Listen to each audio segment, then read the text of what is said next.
సర్వతంత్ర స్వతంత్ర అంటే తను సంకల్పం చేస్తే తనంత తాను సమకూడాలి ఈశ్వరానుగ్రహంతో.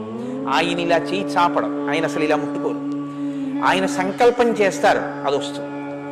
కంచికామకోటి పీఠాధిపతులు మహానుభావుడు చంద్రశేఖర పరమాచార్య నడిచే దేవుడిని పేరు. ఆయన దగ్గరికి వచ్చి ఒక పేద కుటుంబం అడిగింది, మాకు బంగారు కాసులు ఇన్ని కావాలి వివాహం చేసుకోవడానికి. ఆయన ఏం అనలేదు, అలాగే కూర్చున్నారు. ఓ 18 బంగారు కాసులు కావాలి నాకు జ్ఞాపకం ఉన్న లెక్కలో అయితే. ఆయన అలా విన్నారు, ఏం అనలేదు, అలాగే కూర్చున్నారు వాళ్ళు.